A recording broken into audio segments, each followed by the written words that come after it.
Hello, everybody. Welcome back to another episode of the podcast. Make sure to follow me on pod_cast51 on Instagram for all the updates. Sorry, I know I'm doing this like 2 weeks apart, but just been a little busy. So hopefully the next few episodes will be every week. But yeah, make sure to follow me on pod_cast51. And make sure to listen to the podcast on Spotify and wherever else you get your podcasts. So, yeah.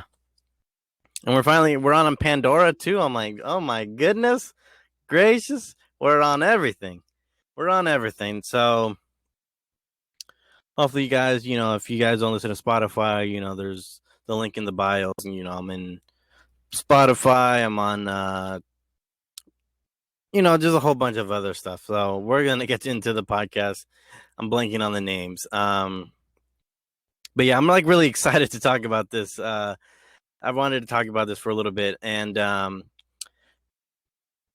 know probably people are gonna be like, "Oh, how come you just don't do one, an episode about each movie?" But I want to talk about the whole trilogy because I'm such a Batman fan. I'm gonna ramble on, and might as well just get all of it into one. So, and if I do one that I know I'm going to reference the other ones anyways, so might as well talk about all of them. And like this is probably one of my favorite live action Batman movies set, basically. So Trilogy. And I'm gonna ramble on about different Batman stuff. So please stay with me. I'm a huge Batman fan, so I'm gonna ramble on about other stuff that is not related to the movies and all that stuff. So, and hopefully you guys enjoy this episode. Yeah, so let's get into that. Alrighty, so if you haven't seen the Dark Knight trilogy, I guess you're not a comic book fan, I guess, or something. Oh, like a Marvel fan, I guess. But this is probably one of the best superhero trilogies of all time, and I say that because usually the trilogy, like, there's always one bad movie in a trilogy, like Spider-Man 1 and Spider-Man 2. The Sam Raimi ones were really good. Spider-Man 3, um, uh, you know, and I don't think it's Sam Raimi's fault. I think it's the studio's fault, but I think that this trilogy had really great movies. I think like with the Dark Knight Returns, uh, it just followed the Dark Knight, and how do you follow like a 11 out of 10 movie? How do you follow that? And of course, it's not going to be. I think it was still a great movie. Christopher Nolan, who directed the movies, are fantastic, and a lot of people. I'm just gonna ramble off topic, so stay with me, guys. And so yeah, Christopher Nolan. I think he did a really good job with these movies. I really think he was like the best director for this style, especially. I just like the style, the aesthetics of the movie as well, like with the concrete and just the aesthetics of like the movie and stuff like that. Um, Great cinematographer, great shots, like these some of the most iconic shots, movie pictures, and all that stuff. So great cinematographer, great storyteller, and I think this is one of those comic book movies that will stand the test of time because he doesn't like to use CGI. I think a lot of movies, like a lot of superhero movies, especially the earlier ones, do get a little bit dated by like the CGI, and I think Batman's one of those characters where you don't like it. It's gonna you don't really need CGI really, and he made it more grounded, and it's very different from the comic books, and it's very established that this is different from the comic book. So I think that's great. So then you can't really compare like, oh, this that's not my bat. Well, this is a different Batman. This is not one from the comics. Um, because this one's very grounded. Like no one really has any superpowers. Um, it's more like like as realistic as it can get, but basically with with like a mass vigilante running through the city. A rich Billy and her vigilante running through the city. Yeah, hey, I'm the biggest Batman fan, but again, as realistic as it is, I think it's great. Um, has the best Joker. Heath Ledger is phenomenal. I remember going as a kid to the movies. I just remember just being off put about like the Joker and like um, which I think that's what they were going for, and because you're not supposed to be like, oh, that looks like a cool guy. You he seems like you just look at him and he just looks off putting, and he's very good as the joke. Like as of live action Jokers, he's the best. Like Heath Ledger just did it once and he's the best automatically. Even Mark Hamill, who iconically voices the Joker, in the animated series and the video games and all that stuff, who I think is probably, voice Joker more than anybody. Um, he says that his favorite Joker is Heath Ledger's, and that's, coming from Mark Hamill, who's voiced the Joker more than anybody else. And yeah, and I totally agree. He's the best Joker. And and I do like the way that Christopher Nolan made it more grounded, like with Bane. Like they actually did Bane well. Like unlike the last movie that we had, Batman hiatus. Was That's probably like the longest Batman hiatus that we'll ever get. But um, when did it come out? I think 2005 or six, and the last movie before that was in 1996 with Batman and George Clooney, and they did not do Bane justice in Batman and Robin. They just made him a green guy who's dumb, who can't even speak. Which, as I know I'm gonna be critical about the characters and stuff, but Bane is really smart. Like you still have to get like the core values of what these characters are. I know you could change them and you different stuff, but you still have to get the core values of what the character is. And yeah, because you're not gonna get Bane and like, oh, he's a speedster. No, you know, you can take your liberties, but you can't just completely change the character. And I love how he was portrayed in this movie, in the trilogy, um, in the Dark Knight Returns. Like he's smart, he's way more bigger than Batman. He's a formidable opponent for Batman. I think he's underlooked sometimes because a lot of people think that if your only knowledge of Bane is from Batman and Robin, you think he's just some um lesser version of the Hulk, basically. And no, he's actually very smart. He's actually that's why he like for Batman, like he's really smart. He's actually way more physically adept than Batman. He's one of the characters who broke the Batman's back, and they actually did in the movie as well. Iconic scene from the comics. Um, yeah, so and he's great at hand to hand combat. So an underrated villain. You ask me, and I'm glad that he's in the zeitgeist for from being in these films, and yeah, and again he's unlike in the comics is he's not doesn't have like any venom or anything. He just has the mask because people like I think he needs it to live or whatever, but he doesn't have it's not like Venom that makes him more bigger or whatever, and like in the comics, because like no one has powers in this universe.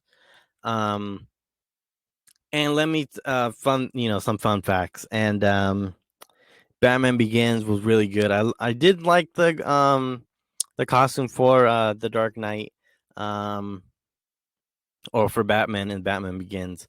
I didn't like the costume. That's one of the last ones where he um that's like a lot of the problems with Batman and like the live actions where they couldn't turn your head. Like you had to turn your whole. Like I don't think Batman would actually want that. Like imagine if you went out to do crime fighting and you couldn't turn your neck, you had to turn your whole body. Like it's gonna limit your fighting style, you know. And this is Batman who's like a master of like 120 different martial arts. You're not gonna want to limit yourself. You're gonna want to be as free as possible. And I think now we're gonna have more of that where you can turn your head and all that stuff. I think, and this is the first live action Batman where he can actually um, turn turn his head in the Dark Knight, which is my favorite live action Batman suit. I haven't really seen the Robert Pattinson one yet. When that comes out, when I see the movie and how he moves in it, hey, I might change my mind. But as of right now, the Dark Knight one, where in the movie The Dark Knight, when they change it, where you can turn his head, it was basically like a helmet. Very cool. And The Dark Knight is the first movie that doesn't have um, Batman in the title, and the Batman logo for the movie matches the one on the cowl on his uniform on his costume. And if you've noticed, there's other if you look at all the other movies, the Batman logo does not match. The Batman movie logo doesn't match what he wears in the movie, and the Dark Knight is the first one where it actually matches what he's wearing. Fun fact, and all that stuff, and his voice.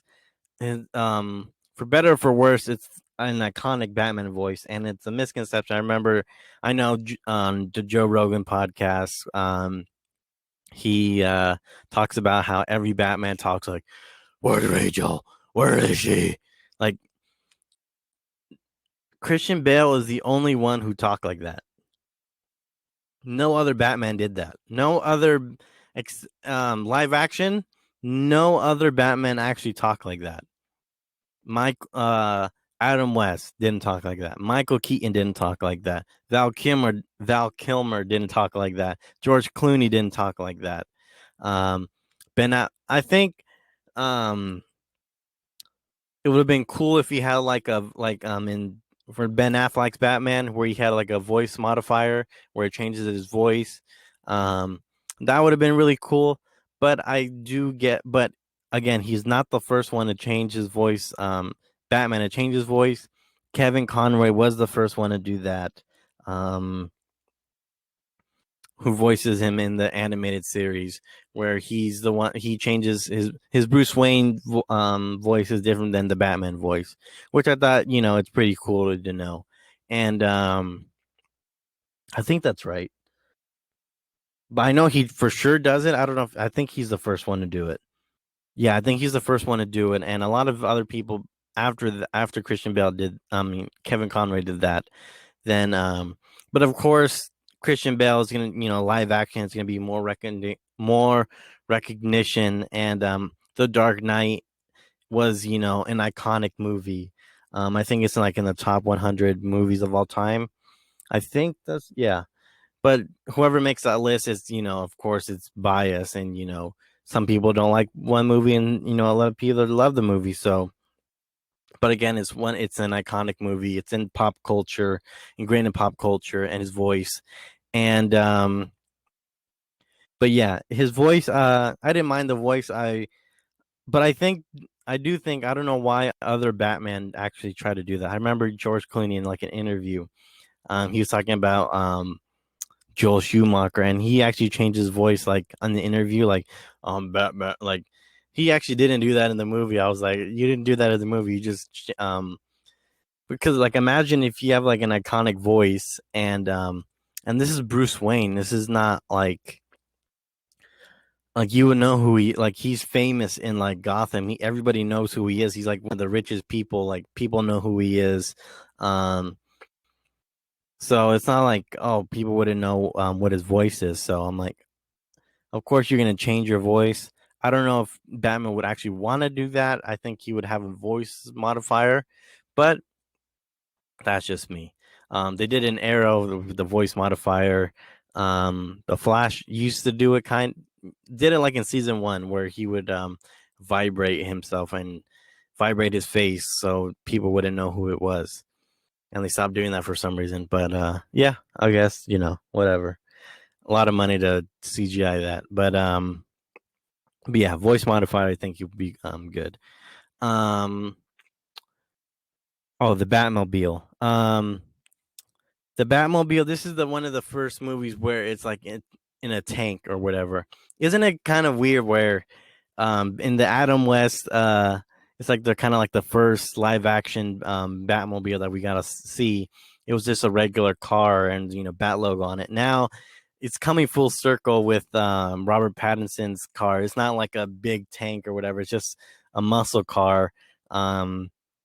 Which is just a a regular car. It's not like the um Michael Keaton's the one where it's like well, Tim Burton's Michael Keaton movie the Batmobile was more long and more ambiance and not ambiance yeah, it didn't look like a regular car, and that's like, oh, okay, that's the Batmobile. That's what people think of the Batmobiles, like the Michael Keaton one, and and it just goes with that style of and that's the movies after that had this different iterations but like the same kind of look where it's way longer than like a regular car with the Val Kilmer one Batman and Returns and the what was the Val Kilmer movie? I don't even remember what it's called, but who cares? And Batman and Robin one. Those were just to sell toys, and in the Batman the animated series, which is heavily influenced by the Tim Burton Batman. Uh, but yeah, this is the first one where the Batmobile is like a tank, and a lot of them after like the in the games, like in the Arkham games, it became like a tank in Arkham Knight. And where else? Ben Affleck's became like a little tank as well. But yeah, now it's like a car again. But it's like the first one where it's like a big tank or whatever. And this is the first one where it's like the iconic line. Yeah, I like it, but does it come in black? That's like because he wants everything painted black or whatever. And then when it turns into a motorcycle, and it's just one of those iconic stuff. And alrighty, so yeah, and but yeah, all these movies are like so good. I think, and the villains were really good as well. Um, I really like the Scarecrow one where Scarecrow and then Ra's al Ghul. Um, very different from the comics, where he's not, the Lazarus pits and all that stuff. Um, but yeah, so the villains are really cool. The guy Liam Neeson as Ra's al Ghul, teaching him how to in the League of Shadows instead of the League of Assassins. Um, very cool. Uh, and then he comes back in the third one. I think that again, I talked about Heath Ledger, phenomenal job as the Joker, uh, with all the gangs and all that stuff, and he's just iconic. I really wish that they went with more, but Christopher Nolan's like, I only want to do 3, and that's it. But of course, they were going to make more Batman movies. It would have been cool to see, like other characters and stuff like that. But I'm glad that they brought, of course, they're going to have to bring the Joker, but someone like Scarecrow, or like not a lot of people know who Scarecrow is. Like a lot, that's one of those characters where if you know Batman, of course you know who the Scarecrow is and all that stuff. If you watch the animated series, you know who he is. But you played the games. But if your only knowledge is from like, because a lot of casual fans, their only knowledge of Batman villains are from like movies and stuff like that. So I like that they had Scarecrow and all that stuff, and bringing him to the light because it's usually the same characters, the Joker and all that stuff. So usually Batman and Joker. I'm like, okay, we get it. Black Mask would have been a good one, because they're doing ones with like not with any powers. Poison Ivy would be kind of hard to do. Um, Mr. Freeze would be kind of hard to do because it's just more grounded. But I guess they did the movies, they did the trilogy. They're like, okay, we're not gonna go any farther. We're not gonna go any more campy because um Joseph Gordon-Levitt was, his middle name was Robin or whatever, but it wasn't Dick Grayson or Tim Drake, or it wasn't any of the, the Robins from the comics. So, and he was a police officer. Um, I liked the guy who played Commissioner Gordon. He was really good. What else? What else? What else? What else? Scarecrow. Bane, I talked about Bane. Bane was really good. Another one of those characters where not a lot of people know who he is, and if they see Batman and Robin, they think he's just a lesser Hulk. Um, Catwoman, Anne Hathaway. They actually never said that she was Catwoman in the movie. They never, like, I know if you look it up on like IMDb or whatever, it says Catwoman, but she never really played Catwoman. No one ever said the word Catwoman in the movie, which I was like, hey, we know who she is. We don't need to establish who this is. We know who it is. We know. And I like with the glasses, where if she put it on her head, it looks like, little cat ears or whatever. That was pretty cool. Little character design with the goggles and stuff like that. Um, kind of be She's like an anti-hero kind of thing in the movie. Um, was there another Bane? I know Scarecrow. I know they had like Maroni and Falcone. Um, lesser known villains as well in the Batman. They're like part of the mob. Um, but they usually get kicked out by bigger mobsters who come in, like the Penguin and the Joker. As soon as they come into town, everybody else is just fucked, and you can't really do anything. Can't really do anything with that. So, but yeah, and Christian Bale as Batman, man, that is one of those castings where it's like that he's really good as Batman. Um, but yeah, I really wish, the only gripe I have with the trilogy, the only gripe I have with it is the fight scenes are not as good as I want them to be. Like that if you see Batman versus Superman, there's one good scene when he's gonna go save Superman's mom. That's a Batman fight scene I want to see. Like that one is really good. Um Very good fight scene. But in the fight scenes in the movie, um it's very like, oh, there's like 50 different cuts, like where he's punching people, and like in Batman Begins, when he's finding I think it's Falcone, I think it's Falcone, where he's trying to find Falcone and he's defeating the goons, and when he's fighting like 10 guys, it like cuts like 50 times. Cuz just this is my gripe. This is what I like, anyway, this is why I like the John Wick movies. Cuz I think for me, if there's a lot of good fight scenes, the story doesn't matter to me at all. Like King Kong versus Godzilla, that fight scene just like saved the movie for me. I was like, yeah, the other characters I don't give a shit about. Um I'm just here to see Godzilla versus, King Kong. That's all I'm here to see. And the fight was awesome. There was a robot Godzilla. I'm like, oh, this is awesome. This is what this is what I want to see. Um but or in if you guys seen Iron Fist, the first season, they did better in the second season. I do have to admit they did better in the second season, but the first season where this guy's supposed to be in yeah, this guy's supposed to be a master martial artist, Iron Fist, and the fight scenes were taken like 15 minutes, and it like choreographed 15 minutes before they did the shoot, and it looked like it only took 15 minutes. It looked like they only did 15 minutes to choreograph the thing.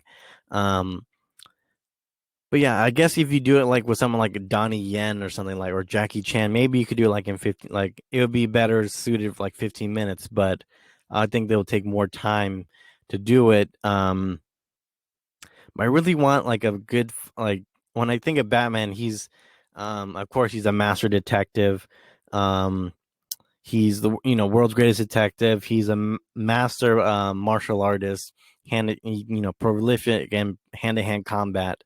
Um, so yeah, I wanted to see like a good fight scene, and we really didn't in the whole trilogy. We really didn't get to see like a good, like the Bane, and like the best one in my opinion, is like when in like the underground layer of Bane or whatever, Batman versus Bane, which is that was pretty cool, but it wasn't like, oh my god, this is an iconic fight scene. The only reason it was like iconic is like when Bane breaks his back. This from the comics. But other than that, like the fight scenes weren't really that great, and that's what I love to see, like a fights like John Wick kind of thing. Like I want to see a good fight, or Batman vs Superman. I want to see a good fight scene, and I didn't have a problem with this. I see why other Batman fans would have a problem with this.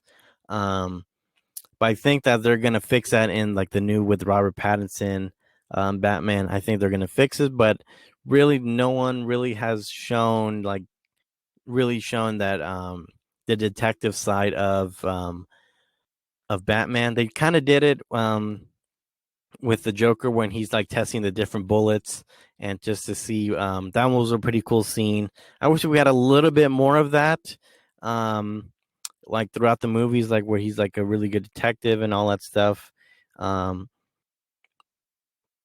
yeah, because he's the world's greatest detective, and to show maybe him being more of a detective would be really cool.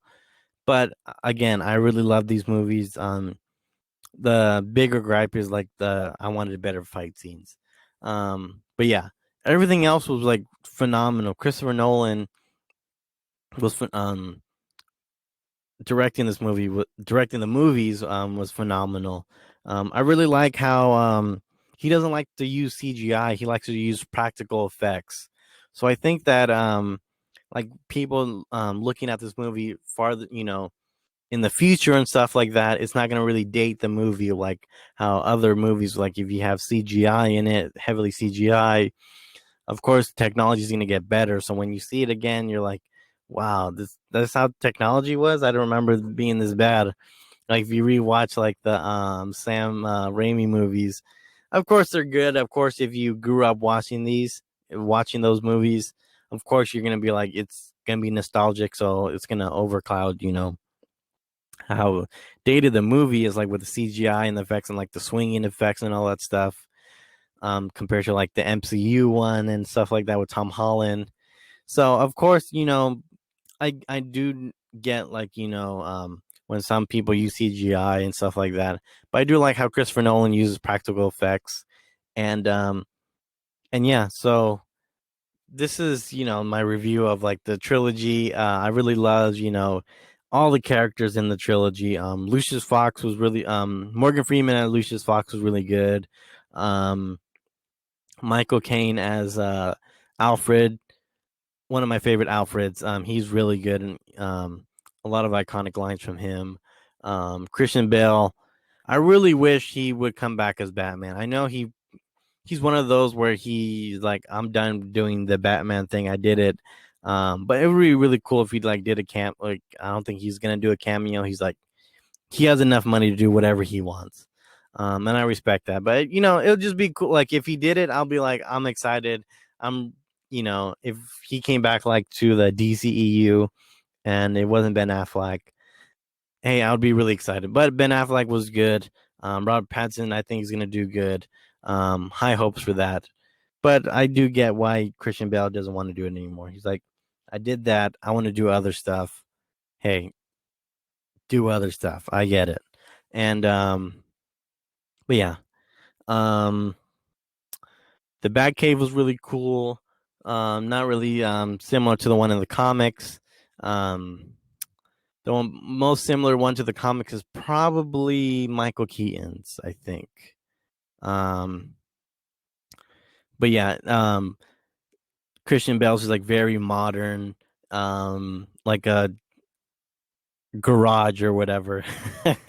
Very like if you go into like a mod like these $1 million mansions now, they have like a big like 50-car garages and all that. That's what it kind of looks like with a like I like the aesthetic of the Batcave as well. Same with like Ben Affleck's. He has like a modern house. He doesn't have like the old Wayne Manor or whatever. He lives in a different house. Um, so yeah, and I forgot who said this, but I think it was on Screen Junkies, I believe. I think it was Spencer. Like Batman is just someone. I don't know who it was. I think it was on Screen Junkies where basically Batman is just someone like for directors to paint. Batman's the paint, and we're gonna do a different picture, but with Batman. So we're gonna tell a different story of Batman. We're gonna tell this story for Batman. So every director who's directed Batman has a different feel to it, and hey, I'm fine with it as long as we get more Batman movies. I'm fine with it. But I think hopefully we get more villains because Batman has a wide variety of villains where he not a lot of people know about them. Um, I think we're gonna have like the Riddler in the new Batman movie. I think we're gonna have the Penguin in that movie. So hopefully, in the future we're gonna get more Batman villains. And see, I ramble on about other stuff besides the trilogy. Um, but yeah, if you haven't watched the trilogy and I guess I spoiled some stuff for you, but if you haven't watched the trilogy, go watch it. Um, Fantastic movies, and if you haven't seen them in a while, I recommend you go watch them. They're really good. They're really good, and I think they're all on HBO Max. I think yeah, you can watch them all on HBO Max, and yeah, that's my review of the Dark Knight trilogy. So hopefully you guys enjoyed. Make sure again to follow me on pod_cast51 on Instagram for more updates on the podcast. So yeah, thank you guys. Love you guys, and I'll see you guys next week.